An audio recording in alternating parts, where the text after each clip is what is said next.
At 19, she was forced to marry a Korean Mafia boss, but his wedding gift silenced everyone. Ji-yoon's wedding dress cost more than her father's funeral. She stood in the bridal suite, alone, staring at the hanbok her aunt had chosen. Silk the color of peonies, embroidered with phoenixes, traditional and expensive and utterly wrong. In the adjacent room, her family celebrated. Their debts erased. Their honor restored. Their 19-year-old niece sold. 3 days ago, her uncle had informed her she was getting married. 2 days ago, she'd met her husband-to-be for exactly 7 minutes in a hotel lobby. Long enough for Kang Min-suk to look at her with those dark, unreadable eyes and say, "You'll be taken care of." Not, "I'll take care of you." Not, "We'll figure this out together." You'll be taken care of. Like a problem. Like property. Through the window, Seoul stretched endless and indifferent. Somewhere down there, the Reaper of Gangnam was waiting to claim what her uncle had promised him. The door opened. It's time. It was always going to be time. Dear viewers, take a deep breath and get comfortable. Be sure to subscribe. What's coming is only the beginning. Let's go. Camera flashes erupted as she entered. The traditional processional music felt like a countdown. Every step down the aisle measured in heartbeats. She kept her eyes forward, trying not to see the faces. Some pitied her. Most envied her uncle's solution. All of them whispered. Then she saw him. Kang Min-suk stood at the altar in a black Tom Ford suit that probably cost more than her family's yearly rent. Tall, broad-shouldered, face carved into angles that photographs never quite captured. A scar traced his jawline, thin, precise, the kind you got from a knife, not an accident. His eyes were dark, unreadable, the kind that looked through people to assess threats and weaknesses. Ji-yoon's breath caught, not from attraction, from recognition of something predatory. This was a man who built an empire on fear, and she was about to become his wife. He didn't smile when she reached him, didn't offer his hand, just waited, still as stone, while her uncle, the man who'd sold her, walked her down the aisle and placed her hand in his. Min-suk's grip was careful, not gentle, just controlled, like he knew exactly how much pressure he was applying. The officiant began in Korean, words about honor and duty and eternal bonds. Ji-yoon barely heard. She was too focused on breathing, on standing, on not running. The hanbok felt suffocating. The room leaned in, 200 people watching her be given away. Do you, Lee Ji-yoon, take Kang Min-suk as your lawfully wedded husband? Her throat closed. She felt herself nodding, heard herself whisper something that might have been yes. It didn't matter. The answer had been decided before the question was asked. The officiant turned. And do you, Kang Min-suk, take Lee Ji-yoon as your lawfully wedded wife? I do. His voice was low, steady, carrying easily through the silent room. No hesitation. No emotion. Just fact. Then by the power vested in me, I now pronounce you husband and wife. The words fell like a prison door closing. But Min-suk didn't kiss her. Didn't turn to the audience. Instead, he gestured to someone in the front row. A man in his 40s, impeccably dressed, who approached with a leather portfolio. Before we proceed, Min-suk said, his voice carrying through the ballroom, I have a wedding gift for my wife. Ji-yoon's heart hammered. This wasn't part of the ceremony. The officiant looked confused. Her uncle shifted nervously. Min-suk's associate handed him the portfolio. He opened it, removed 3 documents, and held them up so both families could see. The first, Min-suk said, his tone businesslike, almost bored, is a restraining order against Lee Sang-woo and Park Mi-sun. He looked directly at Ji-yoon's uncle and aunt. You will have no contact with my wife. No calls, no visits, no intermediaries. Violation will result in immediate legal action and, if necessary, less legal consequences. Gasps rippled through the room. Ji-yoon's uncle stood, face reddening. You can't. 2 security guards materialized behind him. He sat. Min-suk continued as if he hadn't been interrupted. The second document is the deed to a penthouse in Hanamdong. 3,000 square feet. Unobstructed Han River view, fully furnished. Market value approximately 8 billion won. He turned to Ji-yoon for the first time, held her shocked gaze. It's registered in your name. Yours alone. No one else has legal claim to it. The room erupted in whispers. Ji-yoon couldn't breathe. 8 billion won. Nearly $8 million. In her name. The third, Min-suk said, his voice cutting through the chaos, is a bank account containing 500 million won. For your independence. For whatever you choose to do with it. He handed her all 3 documents, his expression unreadable. You are my wife, Ji-yoon. Not my property. These documents ensure everyone understands the difference. Silence crashed over the ballroom like a wave. Ji-yoon stared at the papers in her hands. Property deed, bank statements, restraining orders. Her brain couldn't process it. This wasn't how this was supposed to work. She'd been sold. She was supposed to be trapped. But he was giving her freedom. Her uncle surged to his feet again.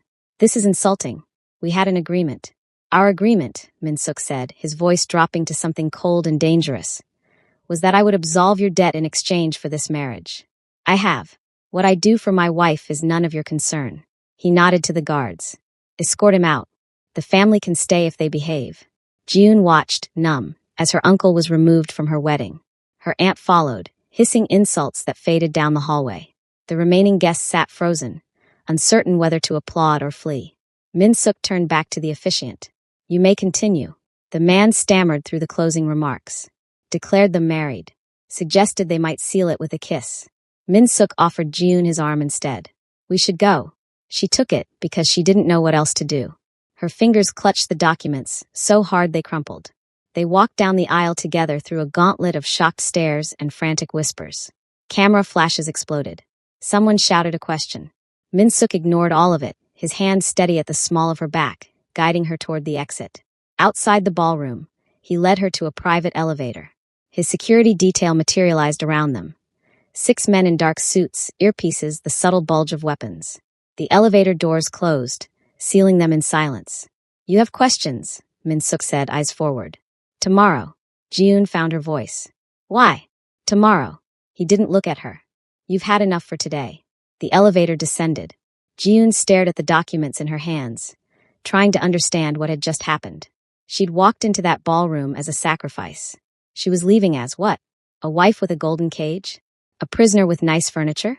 Or something else entirely? Seoul at night was a river of neon and chrome. Ji-yoon watched it blur past the tinted windows of the Mercedes, the city she'd grown up in suddenly unfamiliar. Min-suk sat across from her. The sedan was large enough that they didn't have to touch, his attention on his phone, speaking rapid Korean to someone about shipping manifests and port access. Business. Always business. The driver and a security guard occupied the front seats. Classical music played softly through the speakers. Everything was expensive, controlled, perfect. Ji-yoon felt like she was in a movie about someone else's life. They crossed the Han River, lights reflecting off the water like scattered stars. Hanamdong rose ahead, Seoul's most exclusive neighborhood, where old money and new power built fortresses disguised as homes. The car climbed winding roads past guarded gates and high walls. Then they stopped. The mansion, because it was too large to call it anything else, rose from sculpted grounds like something out of an architectural magazine. Modern lines, floor-to-ceiling windows, white stone and dark wood. Minimalist. Elegant. Utterly unlike the traditional estates surrounding it. Welcome home, Min-suk said, the first words he'd spoken to her in 20 minutes. Home. The word felt foreign. A woman waited at the entrance. Late 50s, kind eyes, traditional hanbok in muted colors. She bowed as they approached. Welcome, Mr. Kong. Mrs. Kong. Mrs. Kong. Ji-yoon's stomach twisted. This is Mrs. Choi, Min-suk said. She manages the house. If you need anything, ask her. He turned to the older woman. Mrs. Choi, please show my wife to her quarters. I have work. He disappeared into the house before Ji-yoon could respond. Mrs. Choi smiled, warm and genuine. Come, dear. You must be exhausted. The interior matched the exterior. Open spaces, clean lines, art that probably cost more than cars. Everything in shades of cream, gray, and black. Beautiful. Cold. The kind of place you were afraid to touch. Mrs. Choi led her upstairs, down a hallway lined with closed doors. The house has 2 main wings, she explained. Mr. Kang's quarters are on the west side. Yours are here on the east. Separate. They had separate wings. Mrs. Choi opened a door, and Ji-yoon's breath caught. The suite was larger than her family's entire apartment. A bedroom with a king-sized bed dressed in ivory silk. A sitting area with a couch and chairs arranged around a fireplace. A desk by windows overlooking Seoul's lights. A walk-in closet already filled with clothes in her size. A bathroom in black marble and chrome. The entire east wing is yours, Mrs. Choi said. Bedroom, office, private terrace. No one enters without your permission. She walked to the door, pointed to the lock. It secures from the inside. Mr. Kong doesn't have a key. No one does. Ji-yoon stared at the lock. At this woman telling her she could keep her husband out of her own bedroom. I don't understand, she whispered. Mrs. Choi's expression softened. Mr. Kong is not what people think. Give him time. Give yourself time. She bowed slightly. I've left pajamas in the closet and toiletries in the bathroom. If you're hungry, the kitchen is stocked. I'll be in the staff quarters if you need anything. Then she was gone, and Ji-yoon was alone. She walked through the suite slowly, touching nothing, afraid it might disappear. The closet held designer clothes, casual, business, formal. All in her size, all expensive. The bathroom had luxury products she recognized from magazine advertisements. The terrace looked out over a garden with a pool, and beyond that, Seoul glittered like a promise. Ji-yoon returned to the bedroom, stared at the lock. Her phone buzzed. Her mother. Please try to be grateful. He could have been cruel.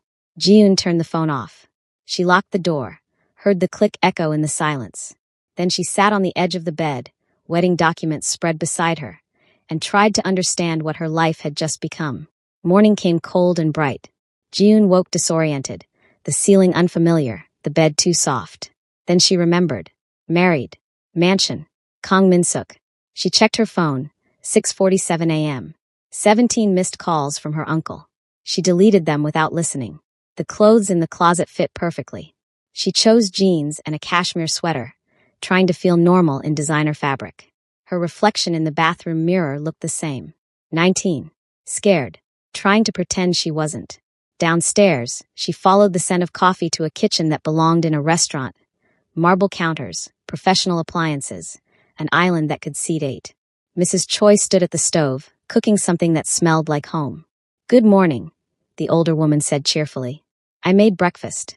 Mr. Kong left hours ago. He has a meeting in Incheon. He's gone. Relief and something else, disappointment.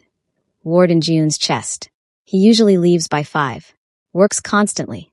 Mrs. Choi set a plate before her. Rice, grilled fish, kimchi soup. Traditional Korean breakfast. Eat. You barely had anything yesterday. Ji-yoon ate because she didn't know what else to do.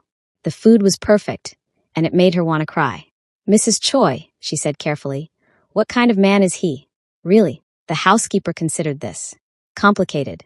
Dangerous. Yes, you can't run what he runs without being dangerous. But not cruel. Not without reason. She poured Ji-yoon more coffee. His father was a monster. Min-suk. He's trying to be something different. I think. Why did he marry me? You'd have to ask him that. But Min-suk wasn't there to ask. Ji-yoon spent the day exploring the mansion, each room more beautiful and impersonal than the last. A library with books in Korean, English, Japanese. A home gym with equipment she didn't know how to use. A media room. A wine cellar. Everything pristine. Everything untouched. She found his wing. The doors were closed but not locked. She didn't open them. It felt like crossing a line she wasn't ready to cross. That evening, she heard the front door open. Male voices, Min-suk and someone else. Ji-yoon stayed in her room. Door opened just enough to hear. Shipping route secured. The payment cleared. Good.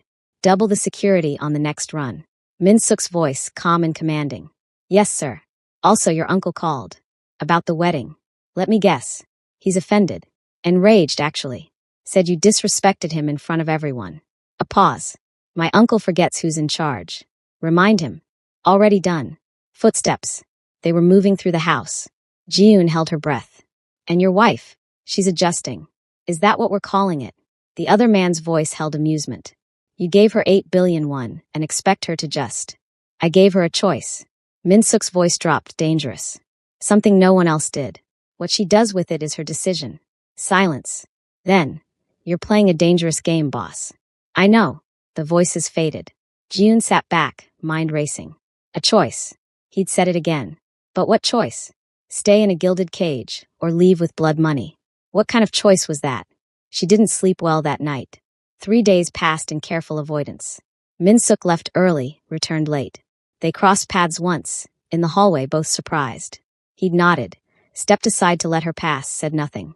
She'd mumbled something about the weather and fled to her room like a coward. On the 4th morning, she woke at dawn and couldn't fall back asleep.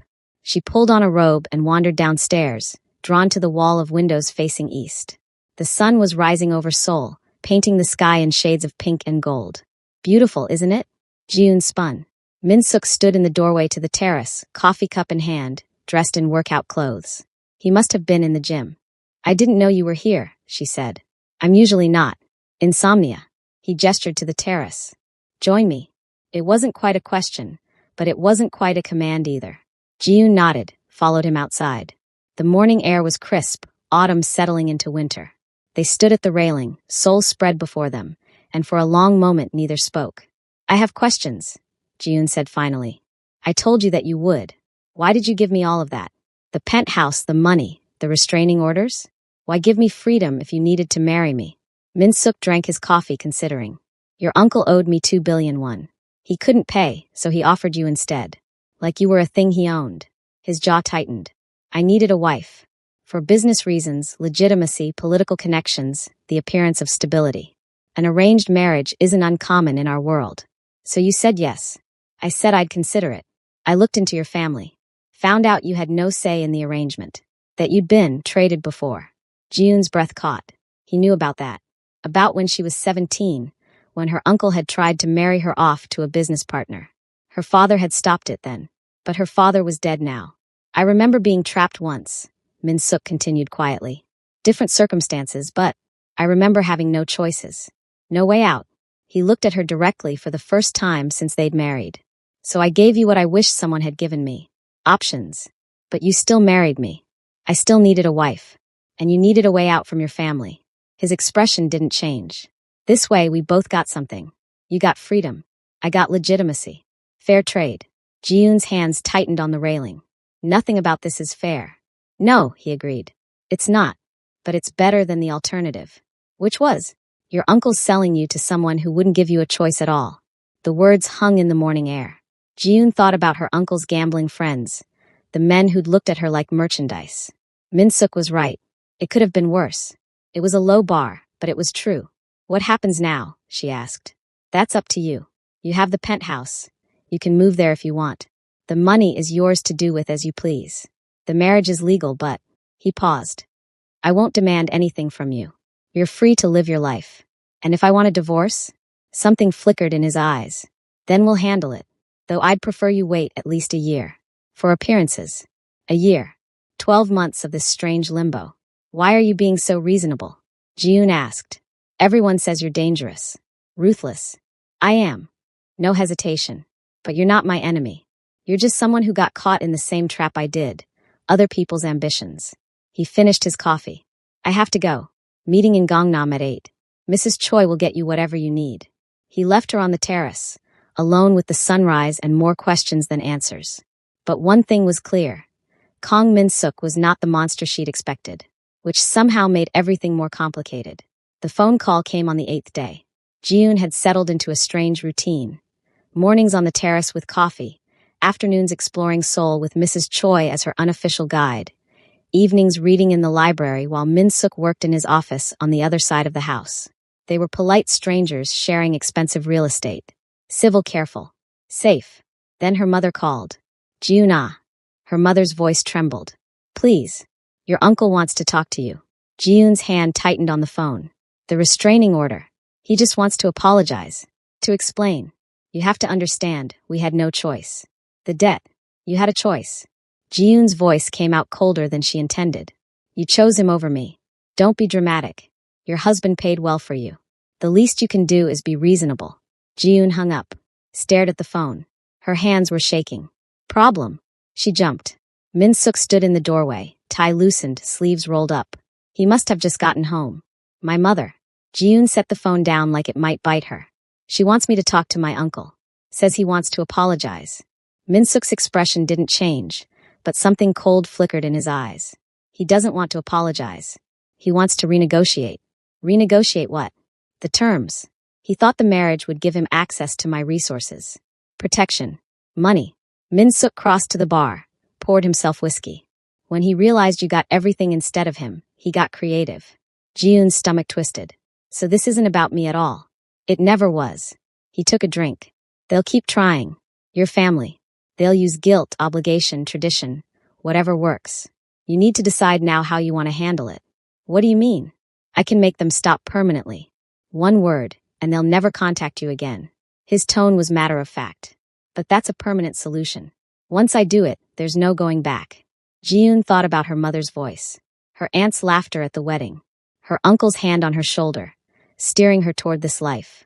Then she thought about the childhood before the debt, before her father died, before gambling took over, before she became currency.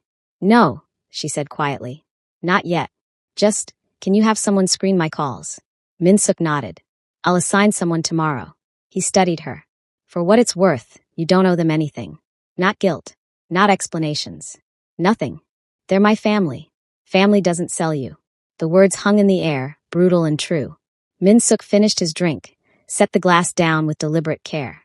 I have a lawyer I trust. She handles sensitive cases, abusive families, restraining orders, the kind of things that require discretion. I'll have her contact you. You don't have to use her, but the option's there. Thank you, Ji-yoon whispered. He nodded once and left. Ji-yoon sat alone in the library, staring at her silent phone. She'd never felt more alone, or more strangely protected. The charity gala was Min-suk's idea. You need to be seen, he'd said over breakfast 3 days after the phone call. As my wife. People are talking, speculating. The longer you hide, the worse the rumors get. What kind of rumors? That I'm keeping you prisoner. That you tried to run. That the marriage is fake. He drank his coffee. A public appearance stops all of that. Ji-yoon's stomach nodded. I'm not ready. You don't have to be ready. You just have to show up. His tone softened slightly. I'll be with you the entire time. If it gets too much, we leave. So here she was, in a hotel ballroom that cost more per night than most people earned in a year, wearing a designer gown that Mrs. Choi had helped her choose. Black silk, elegant, expensive. Her hair was up, makeup perfect, diamond earrings that Min-suk had given her without ceremony or explanation. She looked like she belonged. She felt like an imposter. Min-suk appeared beside her, devastating in a black tuxedo. Ready? No. His mouth quirked, almost a smile. Honest. I appreciate that. He offered his arm. Stay close. Follow my lead. And remember, you're not here to apologize for existing. They entered together. The ballroom was full of Seoul's elite. Old money families in traditional hanbok, new money in designer labels, politicians and business titans, and people who wielded power like weapons. A string quartet played. Champagne flowed. Conversations paused as Min-suk and Ji-yoon passed. The whispers started immediately. So young. Heard he bought her. Uncle's gambling debt. Probably just a trophy. Min-suk's hand settled at the small of her back, steady and warm. Not possessive. Protective. They moved through the crowd like they belonged together. And maybe they did. Maybe this was what partnership looked like in his world. Two people presenting a united front against judgment. An older woman in Chanel approached, smile sharp. Mr. Kong. How lovely to see you. And this must be your wife. The pause before wife was deliberate. Mrs. Han, Min-suk said smoothly. May I introduce Lee Ji-yoon? My wife. No pause. No hesitation. Mrs. Han's smile tightened. So young. How are you finding married life, dear? Educational, Ji-yoon said, surprising herself. I'm sure. Mrs. Han sipped her champagne. Tell me, how does it feel to be bought? The words landed like a slap. Around them, conversation stopped. Everyone was listening now. Ji-yoon's face burned. She opened her mouth, but no words came. Then Min-suk moved. Not fast, not violent. Just shifted his weight, placed himself slightly between Ji-yoon and Mrs. Han. His expression didn't change, but the temperature in the immediate area seemed to drop. Mrs. Han, he said quietly, I'm going to assume you misspoke. That you didn't just insult my wife at a charity event in front of half of Seoul's business community. Mrs. Han paled. I didn't mean. Because if you did mean it, we'd have a problem. And I'd hate for your husband's construction contracts to suddenly face complications. Min-suk's smile was razor thin. Building permits can be so unpredictable. The threat was subtle but unmistakable. Mrs. Han's champagne glass trembled. I apologize, she stammered. I spoke out of turn. You did. Min-suk turned to Ji-yoon. Shall we get some air? Ji-yoon nodded, mute. They walked away from the stunned crowd, Min-suk's hand still at her back, guiding her toward the terrace. Outside, Seoul glittered below. Ji-yoon gulped the cold air, trying not to shake. I'm sorry, Min-suk said. She looked at him, surprised. For what? You defended me. For putting you in that position at all. I knew they'd be cruel. I should have prepared you better. How do you prepare for someone asking how it feels to be bought? Ji-yoon's voice cracked. Is that what everyone thinks? That I'm just merchandise you acquired. Some do. They're wrong. Are they? She turned to face him fully.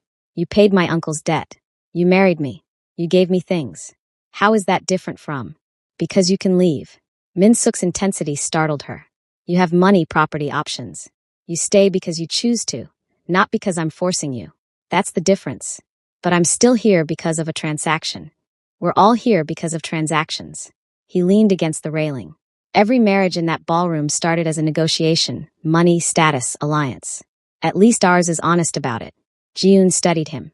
The scar on his jaw. The careful way he held himself. The man everyone called the Reaper, who'd threatened a society matron over champagne to protect his wife's dignity. Why did you really marry me? She asked. The truth this time. Min Suk was quiet for a long moment. My sister, he finally said. Ji-yoon. She was 2 years younger than you are now, when she was married off to a business partner of my father's. Political alliance. She had no choice, no way out. Ji-yoon's breath caught. What happened? He was cruel. Beat her.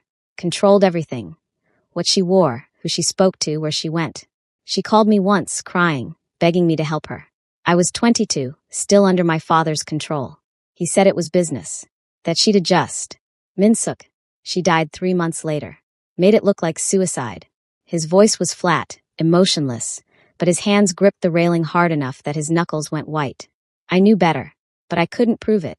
And by the time I inherited everything, by the time I had the power to do something. He didn't finish. He didn't have to. I'm sorry, Ji-yoon whispered. When your uncle came to me with his proposal, all I could see was Ji-yoon. Another girl being traded like property. Another man who'd use her however he wanted. He looked at her directly. I couldn't save my sister, but I could give you what I wish someone had given her. A choice. Freedom. A way out. Tears burned Ji-yoon's eyes. Not for herself. For him. For the girl he'd lost. For the guilt he carried. You're a good man, Kang Min Suk. He huffed softly. The people in that ballroom would disagree. The people in that ballroom don't know you. And you do. Ji-yoon considered. I'm starting to. Something passed between them then. Understanding. Recognition. 2 people who'd both been trapped, both been powerless, finding something like solidarity in the space between their separate wings. Min Suk's phone buzzed. He checked it, frowned. We need to go. Something's come up. They left the gala early, whispers following them out. 2 weeks slid past. The gala incident made the society pages. Speculation about Min Suk's mysterious young wife, questions about the marriage, carefully worded gossip. Ji-yoon ignored it. She had bigger concerns. She was bored. The mansion was beautiful. Seoul was fascinating.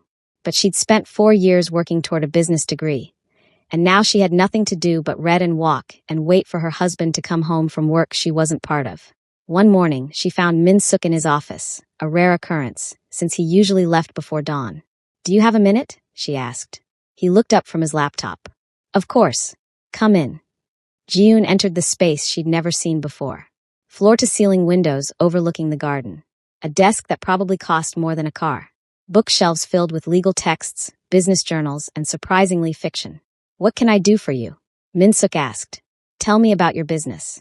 The legitimate side. His eyebrow rose. Why? Because I have a degree in business management that I spent 4 years earning, and I'm slowly losing my mind with nothing to do. She crossed her arms. You said I was your partner. Let me be one. Min Suk leaned back, considering. My legitimate holdings are extensive.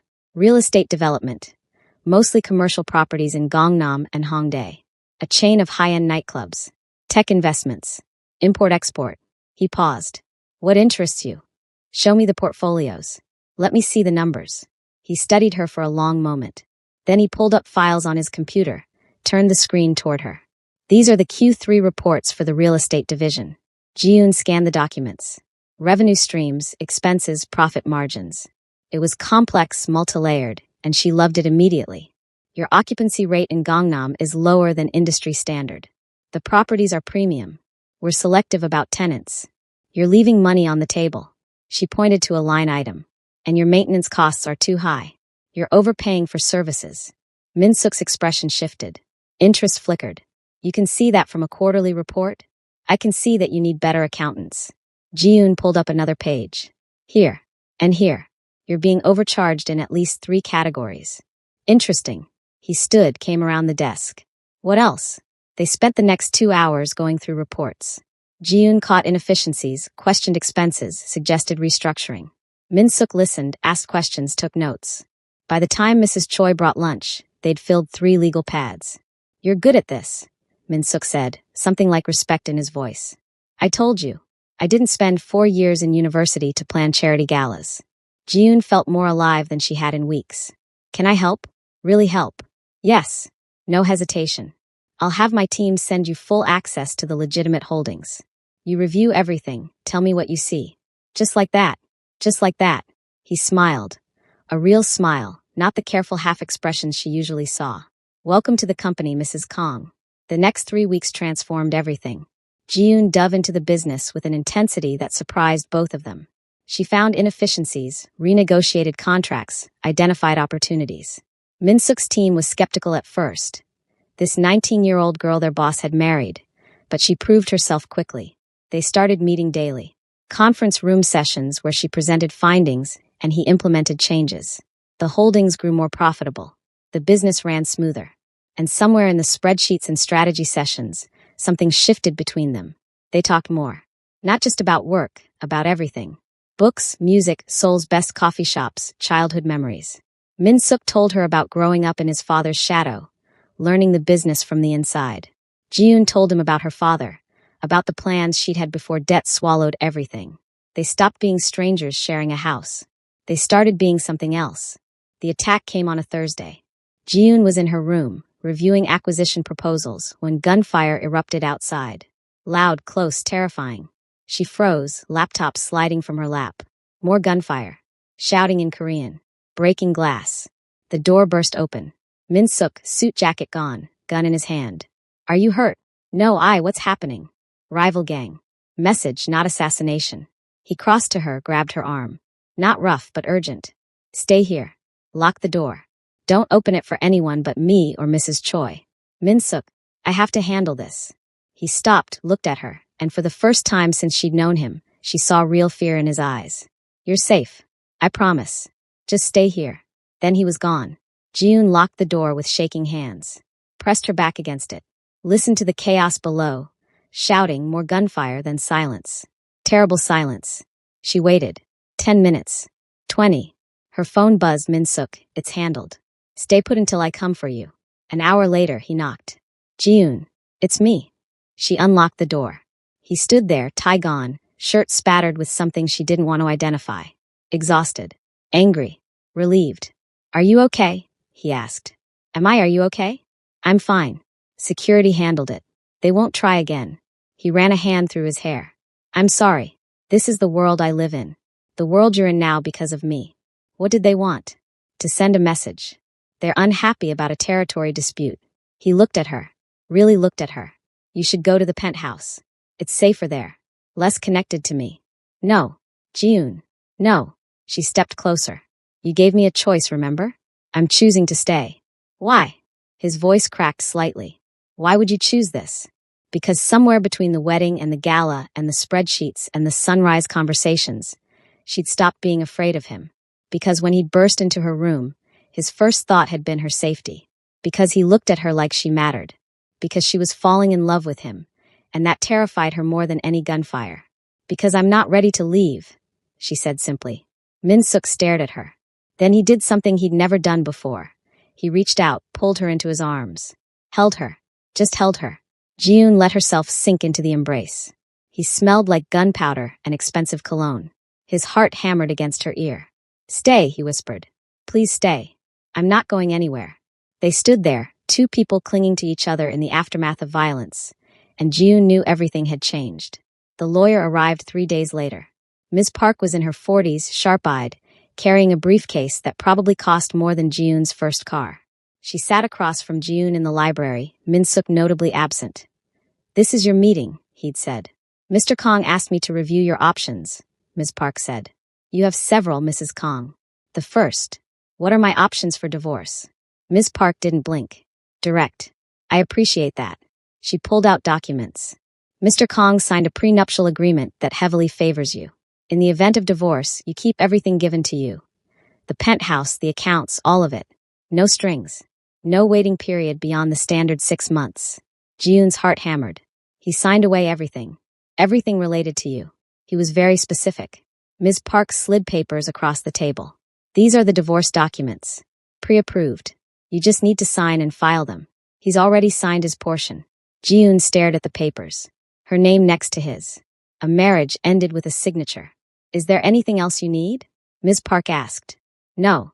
Thank you. After the lawyer left, Ji-yoon sat alone with the documents. She could leave. Right now. Walk away from this strange marriage with millions of won and complete freedom. She should want that. She should sign the papers and go. Instead, she carried them to her room, locked them in her safe, and left them unsigned. That night, she couldn't sleep. She found herself wandering downstairs, drawn by a light in Min-suk's office. The door was open. He sat at his desk, tie loosened, exhaustion written across his face. Can't sleep? He asked when he saw her. Not tonight. She hesitated at the threshold. Can I come in? Always. She entered, sat in the chair across from him. Ms. Park came today. I know. She showed me the divorce papers. Min-suk's expression didn't change, but his hands stilled on his keyboard. And you already signed them. Months ago. Before the wedding. He met her eyes. I told you, you're free to go. I meant it. Why? Her voice broke. Why give me all of this? Why make it so easy for me to leave? He was quiet for a long moment. Because no one should be trapped. Not by debt, not by obligation, not by marriage. He stood, came around the desk, but kept his distance. I married you because I needed a wife. But I won't keep you if you don't want to be here. What if I do want to be here? The question hung in the air between them. Do you? Min-suk asked quietly. Ji-yoon stood, closed the distance between them. The divorce papers are in my safe. And signed. Why? Because somewhere between you defending me at that gala and bursting into my room terrified I was hurt. She took a breath. I fell in love with you. Min-suk's eyes widened. Ji-yoon, I know it's complicated. I know this started as a transaction. But it's not that anymore. Not for me. She looked up at him. Is it still that for you? No. His voice was rough. God, no. I've been in love with you since you stood up to Mrs. Han. Since you locked those divorce papers away instead of using them. Since you chose to stay after the attack when anyone sensible would have run. He cupped her face in his hands, and for the first time since they'd met, there was no distance between them. No careful politeness. Just two people who'd found each other in the worst possible way and made something real out of it. Can I kiss you? He asked. Ji-yoon answered by closing the distance. The kiss was gentle, tentative, perfect. When they broke apart, they were both smiling. So we're doing this? Min-suk asked. Really doing this? Really doing this, Ji-yoon confirmed. He pulled her close, and she let herself sink into his arms. Through the window, Seoul glittered, indifferent to two people choosing each other. But they'd made their choice. And for the first time since this all began, it felt right. 6 months later, everything had changed. Ji-yoon stood in the conference room of Kong Holdings, presenting Q4 projections to the board. She was 20 now, confident in tailored business attire, her analysis sharp and thorough. The board members, skeptical at first, now listened intently. Min-suk sat at the head of the table, watching her with barely concealed pride. After the meeting, they walked to the parking garage together. His hand found hers, fingers intertwining naturally. You're terrifying, he said. I learned from the best. They're going to vote you in as COO next quarter. Good. She grinned. Someone needs to fix the mess your accountants made. He laughed, pulled her close. 6 months ago, she'd have flinched. Now she leaned into him naturally. That evening, they stood at the construction site in her old neighborhood. The building was nearly finished, 3 stories, modern design, large windows. A sign out front read, Ji-yoon Center. Resources for financial independence. She would have liked this, Min-suk said quietly. She would have been proud of you. Ji-yoon squeezed his hand. You saved people, Min-suk. Women who needed a way out. You gave them what you couldn't give her. We gave them, he corrected. This was your idea. Our idea. They stood together, watching the sunset paint Seoul in shades of gold.